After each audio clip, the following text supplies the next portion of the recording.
evening, I call the Monday, December 8th, 2025, regular business meeting of the Lee County Board of Education to order. Mr. Daniel McDowell will give this evening's invocation. Let's pray. Dear gracious Heavenly Father, thank you for this time that we can be together, Lord. I just thank you for the school system and all the families that it represents, Lord. And I just ask you to be with us as we make decisions tonight. And Lord, I thank you so much for your son Jesus who died on the cross for our sins. In his name I pray. Amen. Amen. You have the agenda for this meeting before you, and if there are no modifications, the board can adopt by consent. At this time, our vice chairperson, Mrs. Donna Ford, will review protocol and public participation guidelines for this evening's meeting. Meetings of the Board of Education are held to conduct the affairs and business of the school system. Although these meetings are not meetings of the public is invited to attend all meetings, and members of the public are invited to address the board at appropriate times and in accordance with procedures established by the board or the superintendent. Thank you. Thank you. At this time, Dr. Truitt will provide this evening's welcome and recognitions.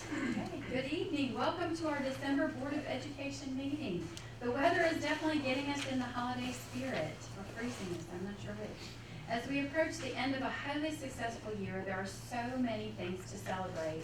Most importantly, we recognize that there are a wide variety of events, organizations, and students that we have had the opportunity to celebrate and recognize. We take pride in offering so many opportunities and activities for our students to participate in, lead in, and show their skills and talents. As a community, we have made an intentional effort to ensure that an education from Lee County means something, that it opens doors and windows to many avenues and choices for a child's future. Every day we are working to deliver on the expectations of the hopes and dreams of this community. As we close out one year in reflection, we look towards a new year with clarity, opportunities for celebration, and opportunities for growth. I wish all of you a Merry Christmas and a Happy Holidays and look forward to an excellent meeting. So at this time, I would like to invite Mr. Rocky Ledford to the podium to recognize our teams.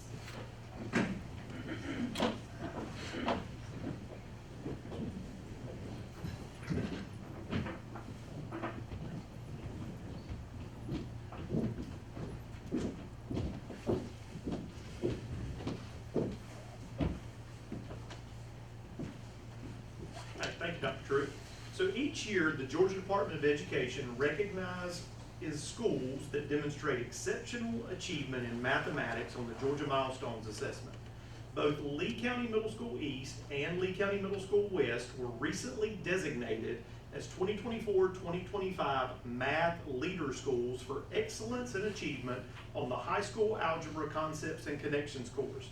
Both middle schools were recognized as Math Leader Schools last year also. The awarded category for both schools was high school achievement. Specifically, 90% or more of the 8th grade students at each school who were enrolled in the course scored proficient or distinguished on the associated 24-25 Georgia milestones. Lee County Middle School West principals and algebra teachers, y'all come on up and be recognized.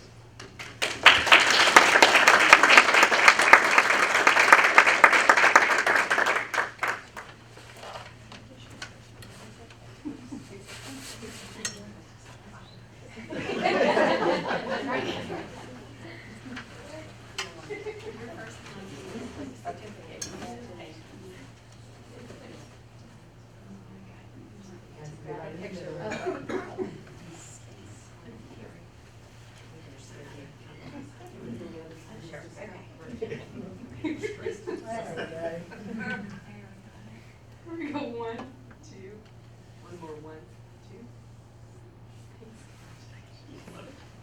2. And Lee County Middle School East principal and algebra teacher, y'all come on up and be recognized.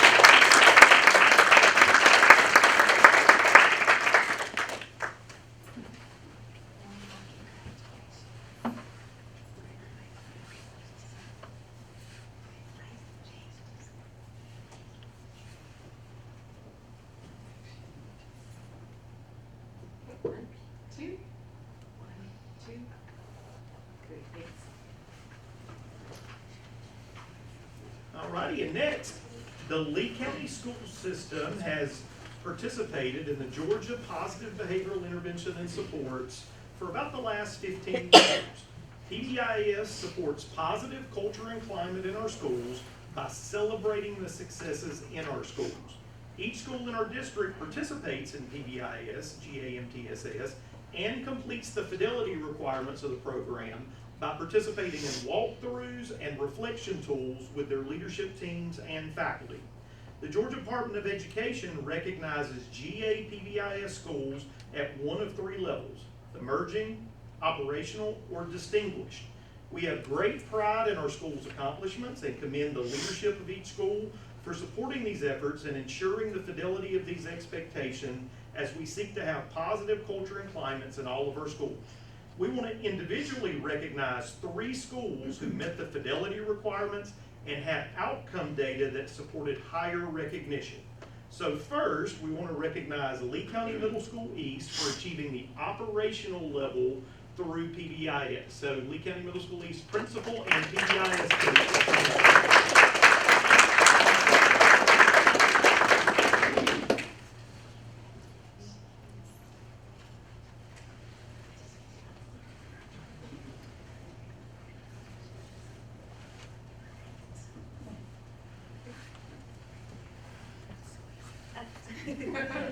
One, two, three, thanks. And we had 2 schools who were recognized at the distinguished level. So Kitchafuni Primary School, principal and PBIS coach, y'all were recognized at the distinguished level.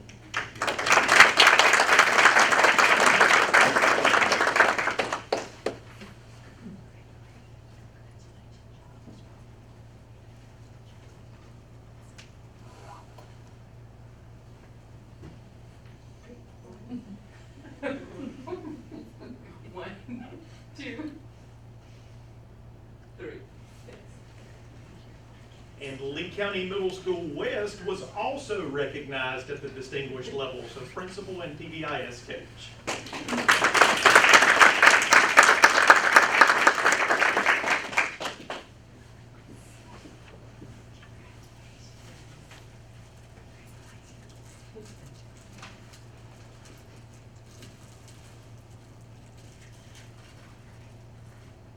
One, two, three. Thank you. Let's give another big round of applause.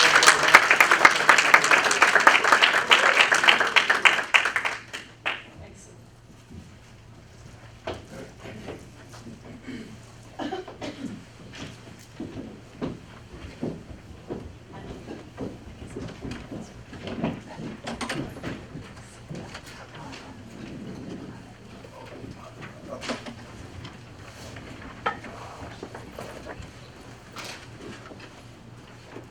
At this time, the board is requested to approve minutes from the November 10th, 2025 regular business meeting.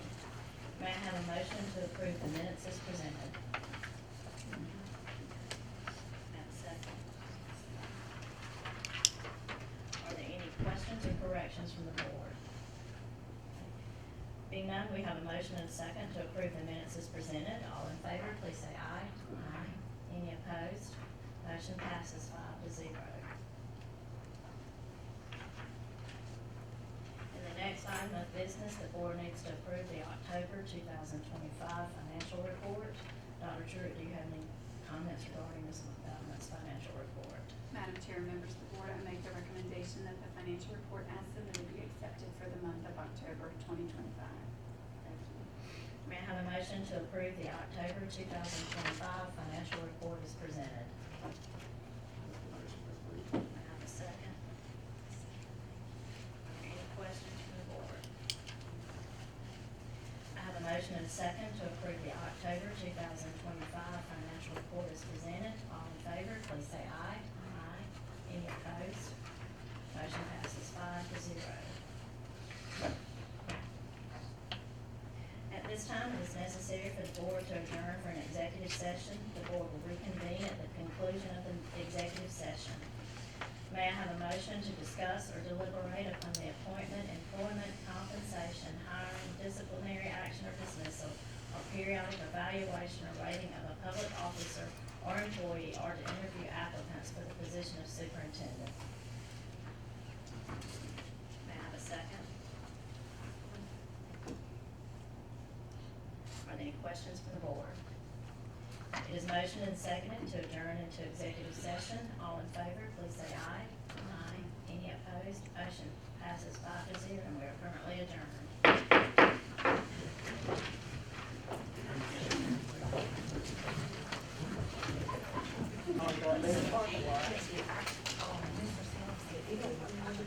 May I have a motion to reopen? And a second. Are there any questions or comments? Is motion and seconded to reopen. All in favor, please say aye. Aye. Any opposed? Motion passes unanimously. The regular business meeting is now called back to order. At this time, Dr. True will present our monthly information and reports. Absolutely. I would like to start with something really exciting. So tonight, we have a very exciting event. We are going to be taking the concept of workforce development and put it into action. As many of you may or may not know, it is becoming increasingly difficult to staff all service areas. You've heard us talk about teacher shortages, but these shortages are affecting many of the service industries such as nurses, law enforcement, and our focus for this evening, firefighters.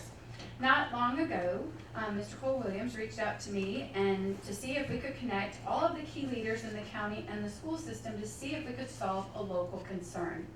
Not enough qualified candidates to serve as local firefighters. Well, the team was able to work wonders, and tonight we will sign a memorandum of understanding that will connect the school district with the county to begin our very first pathway for firefighter certification beginning in the 2026-2027 school year. We have an opportunity for 15 rising seniors to participate in this program next year. When they graduate from high school, assuming that they're 18, they will graduate as fully certified firefighters. Tonight we will be signing the MOU, so I would like to invite Mrs. Edwards, Dr. Knight, Mrs. Duke, and Captain Tony Newsom to join us for this monumental moment. We're going to sign the paperwork.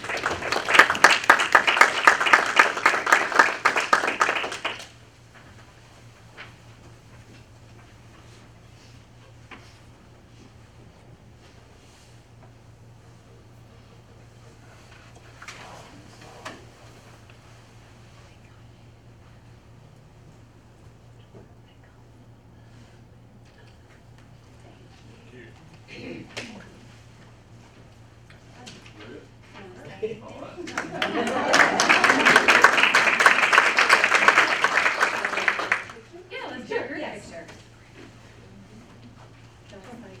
This was all about you, right? Yep, this was all about you.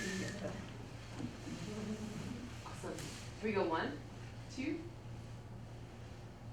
and 3. Thank you so much. Just want to take a minute to brag on our county. They were really willing to work with us and provide the instruction and the facilities, and so I think this will be a good opportunity for our children, but also solve a real problem. So thank you, and I know he doesn't want to stay for the rest of our meeting. It's really exciting.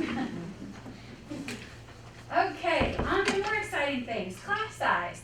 Tonight you will find class size commitments on the consent agenda. As we have done for the last 3 years, we're waiving state class sizes and opting for lower class size and special education caseload requirements. For example, the special education caseload allowance by the state of Georgia is 26 students per teacher. However, Lee County Schools is committed to an average caseload of 15 students to 1 teacher. The class sizes that you see for regular education class sizes and special education class sizes are consistent with the last 2 years, so those are not changing.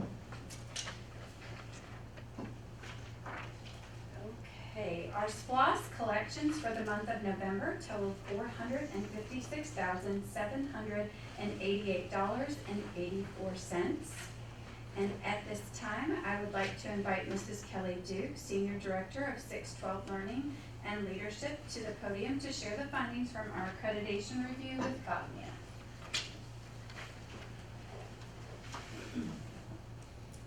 Good evening, Dr. Truitt, board members. I would like to take a few minutes tonight to share information with you from our Cognia accreditation engagement review. The district accreditation review is a continuous improvement process that is conducted at least every 6 years. This process guarantees that school districts adhere to high standards in curriculum, instruction, and student support, all of which are crucial for student success after graduation. Our district chose to complete the review process through Cognia, which is a long-standing, trusted partner for districts that are truly seeking to move beyond basic compliance to a commitment to strategic growth. The Cognia analysis for accreditation starts with an in-depth district self-reflection, followed by the collection of comprehensive evidence and artifacts for submission to the Cognia review team. The team evaluates the district's self-assessment process, as well as the information submitted against the Cognia performance standards to provide guidance for targeting continuous growth throughout the school system. As you can see from the current slide, the district scored a perfect score of 4 out of 4 points in every area of the self-assessment and analysis process. We are very pleased with these scores. As the Cognia network average scores indicate, it is not typical for districts to have a perfect score for the process and analysis portion of the accreditation review. This indicates that the district conducted a thorough self-analysis to ensure the areas of high performance are sustained and areas for growth are also targeted. In addition to evaluating the district's self-analysis process, the artifacts submitted to the review team were also analyzed against the 31 Cognia performance standards. The standards are divided into 4 key characteristics: culture of learning, leadership for learning, engagement of learning, and growth in learning. The district received a score in each of these areas as well.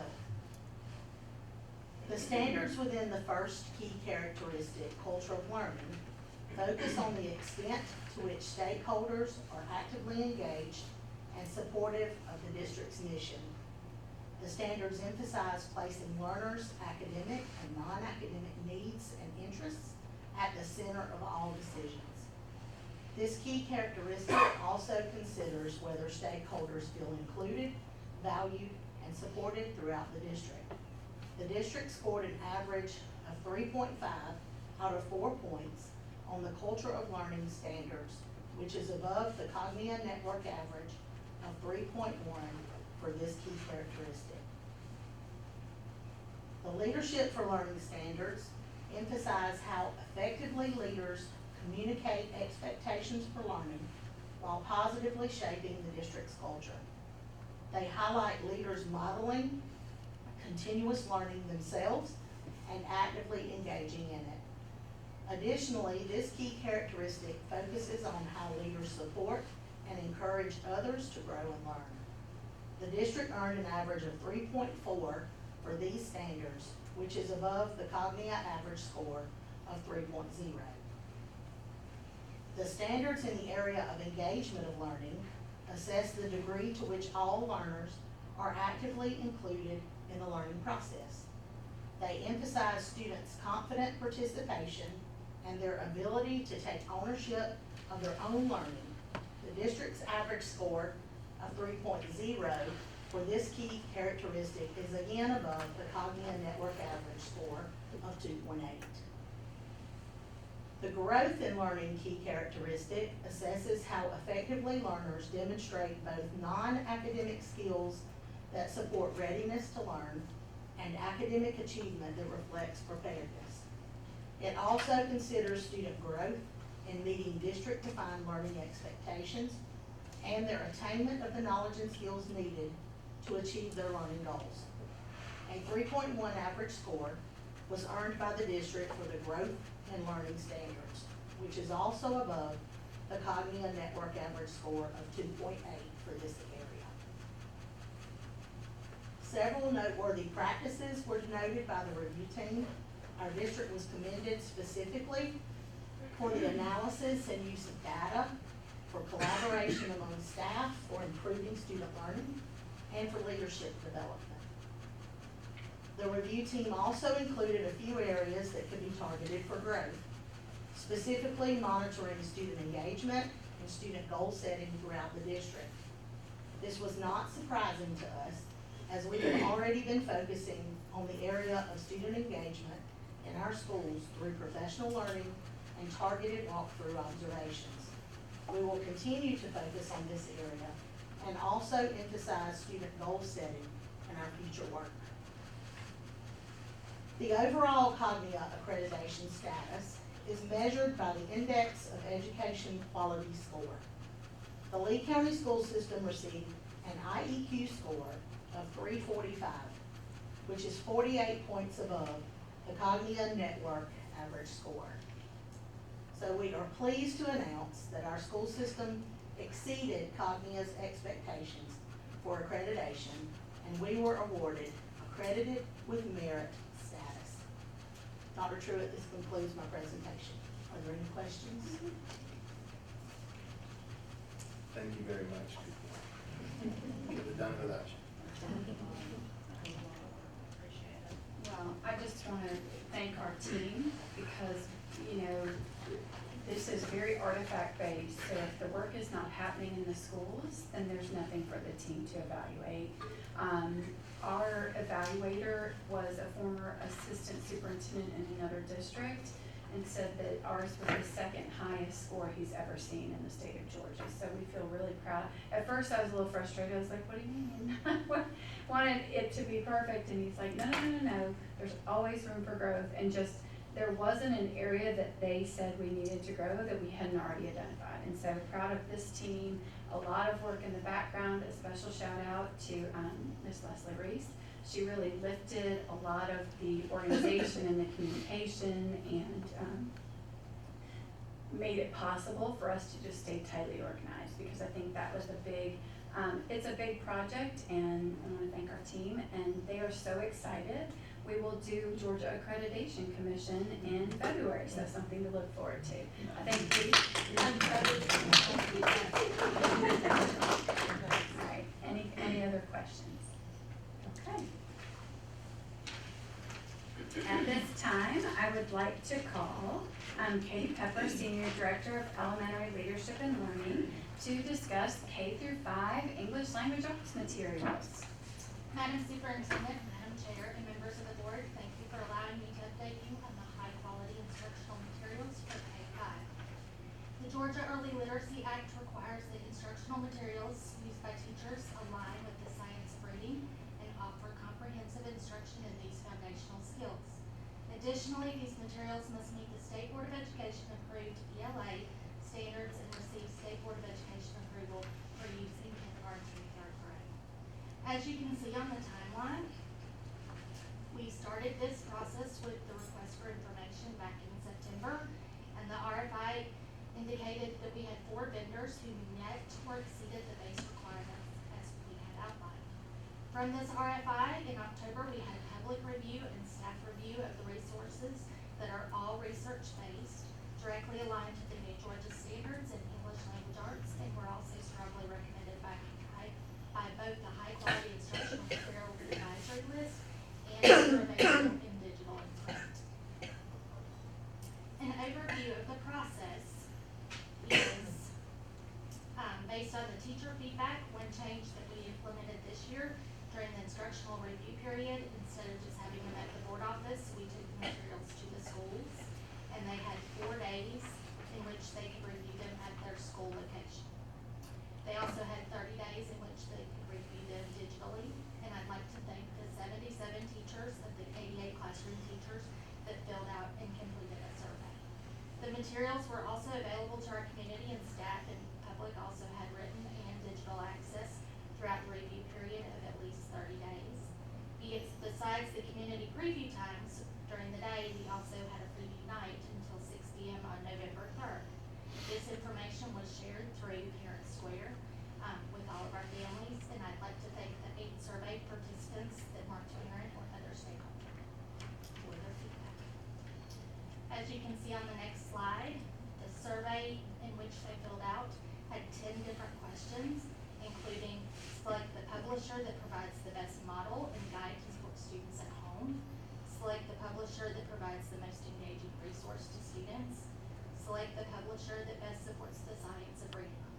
On all 10 questions, the majority of responses, over 50% on every single question, the survey participants chose HMH into reading as their favorite. I am proposing the acquisition of HMH into reading in the negotiated amount of $720,142 to support our students and teachers over the next 5-year period. This is a renegotiation savings of over $287,000 and almost 30% savings. The proposed materials in which they will receive, the students will receive their digital access, their soft cover, which will be renewed annually, their Know It, Show It workbook, which will be renewed annually, their Read and Response journal, which will be renewed annually. The teachers will get all of the bells and whistles on the next slide. They will have digital access, the teacher's guide, the teacher's PAL book, big book set, decodable library set, read aloud set, instructional card set, vocabulary card set, tabletop mini lessons about language development, book sticks, Take and Teach library, and at this time, this is all I have to take. Do you have any questions? Yes, Blair, do we have the infrastructure to support this?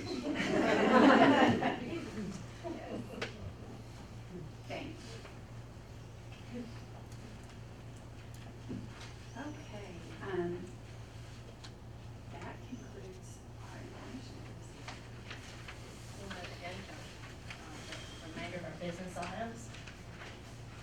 And the first item of business, the board is asked to approve the current personnel agenda. Dr. Truitt, do you have any comments on this month's personnel agenda? Madam Chair and members of the board, I recommend that the personnel agenda as presented be approved. May I have a motion to approve the current personnel agenda as presented? May I have a second? Are there any questions or comments from the board? Being none, I have a motion and a second to approve the current personnel agenda as presented. All in favor, please say aye. Aye. Any opposed? Motion passes 5-0. And the second item of business, the board is asked to approve the current consent agenda. Dr. Truitt, do you have any comments? To you, Madam Chair, members of the board, you have been presented with a consent agenda containing fundraisers, out-of-state or overnight trips, facility use requests, the 2026 board meeting calendar and preparation dates, the Lee County High School course additions, legislative priorities, class size commitments, generator replacement at Lee County High School, that's a do not exceed request, and policy JCDAF, use of electronic devices by students. Madam Chair and members of the board, I recommend that the consent agenda be approved as presented. May I have a motion to approve the current consent agenda as presented? May I have a second? Are there any questions or comments from the board? Being none, I have a motion and a second to approve the current consent agenda as presented. All in favor, please say aye. Aye. Any opposed? Motion passes unanimously. And the third item of business, we will discuss project options for the upcoming educational SPLOST. As a reminder, no action will be taken during this evening's meeting, and Dr. Truitt will lead this discussion. The proposed draft SPLOST list you have before you will be presented to our voters in May of 2026.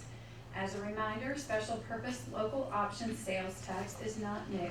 This would be a continuation of a current 1 penny that anyone that spends money in Lee County is paying already.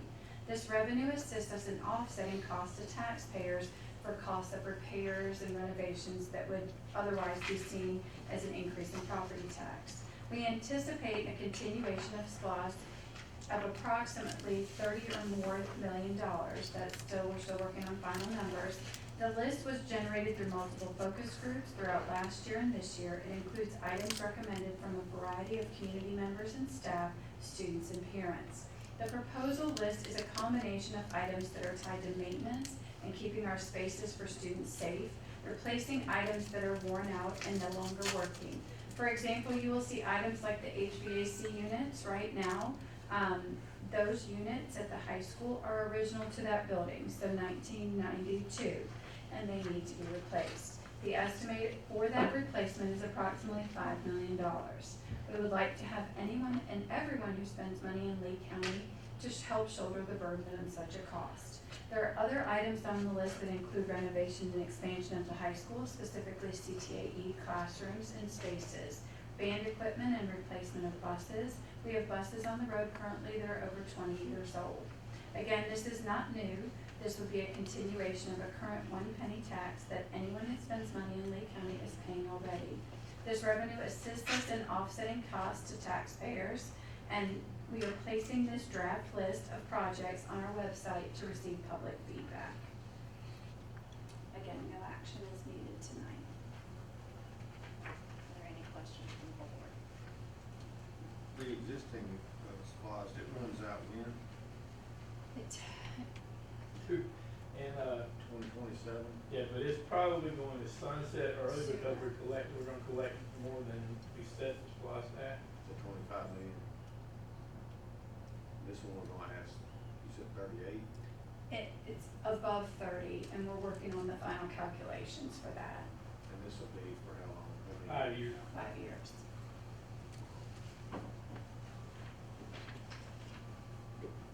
Anything else? The idea is just to get public feedback on the list. The list, when it's presented, will not be in priority order, it's in alphabetical order. And we've set that on the feedback.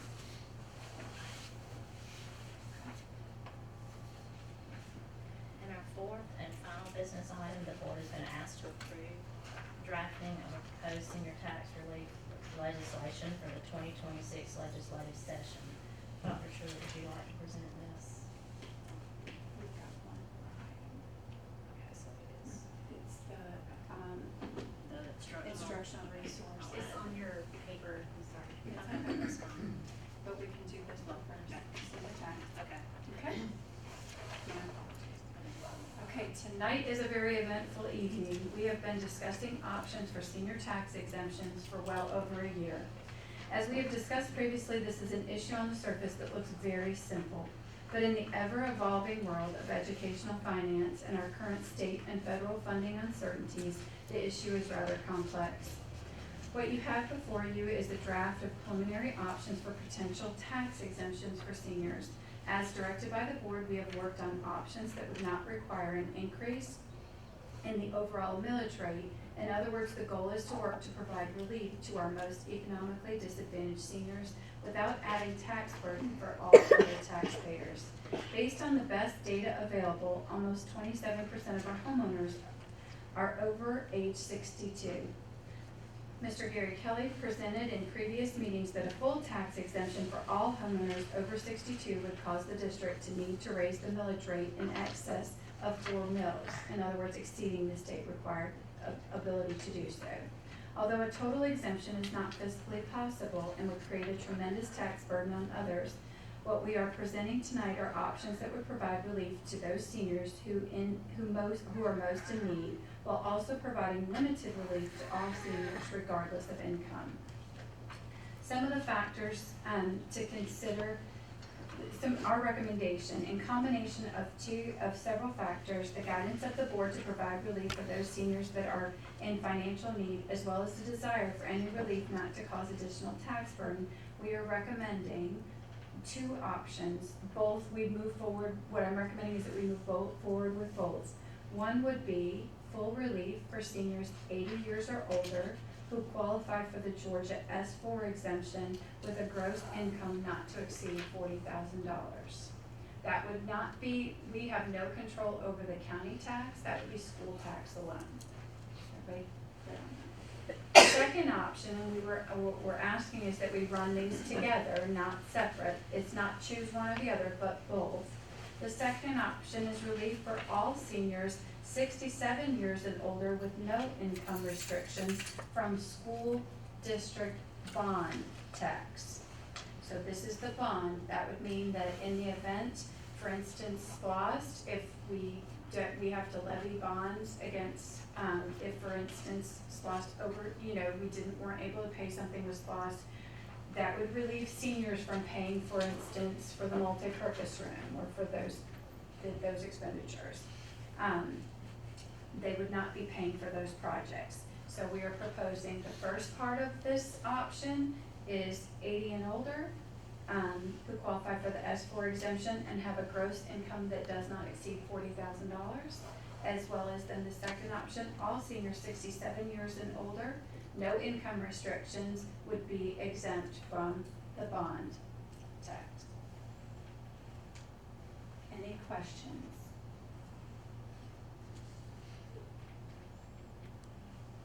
If approved this evening, our next step is I'll have communication with local legislation and work with our attorneys to draft that legislation and move forward with presenting that for this legislative season, which means that relief would come on the summer of 2026 property tax bills. Just want to thank Mr. Kelly for his hard work in working with our tax office here in the county to get good numbers. And so just really appreciate all of the hard work in trying to make all of this work. So one is 80 years or older, 80 years or older, and the other one is 67. 67.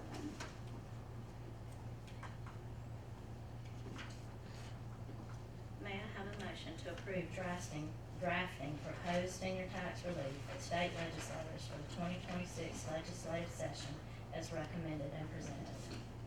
Make a motion to approve. Second. Okay. Are there any further questions or comments from the board? Okay.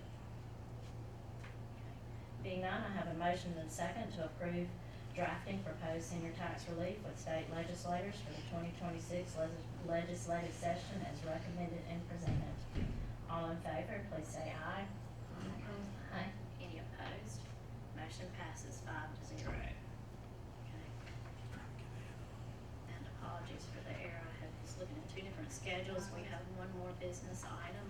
The board is going to ask to approve the purchase of the instructional resources as presented.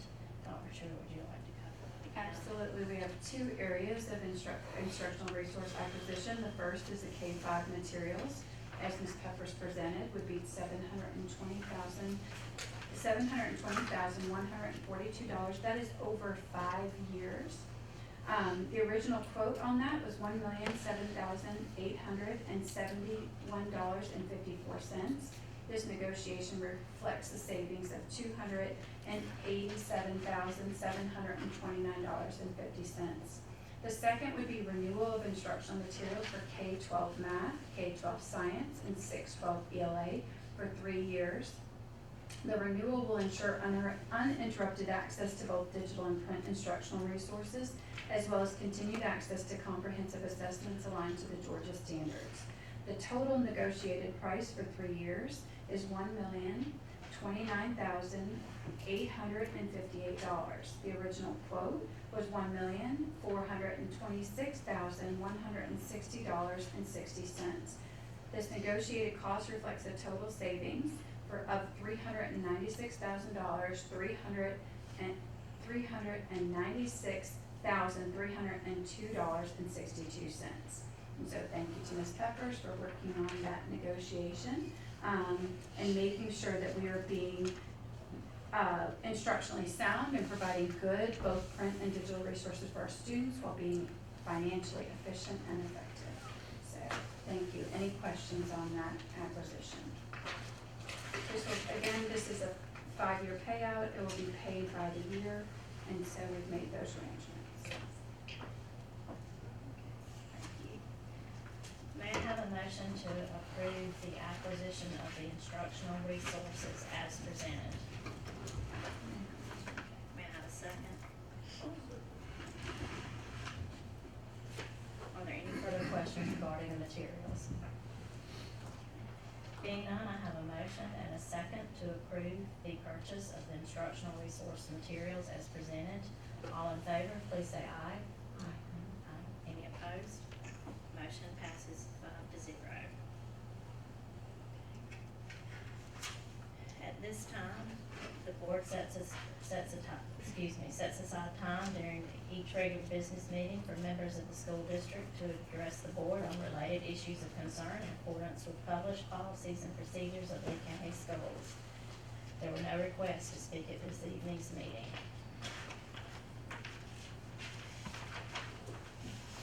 On behalf of the board, we'd like to thank everyone for attending this evening's meeting. As a reminder, the next regularly scheduled board meeting is scheduled for Monday, January 12th, 2026. We wish everyone a peaceful and joyous Christmas and holiday season. If there's no further business, this meeting is adjourned.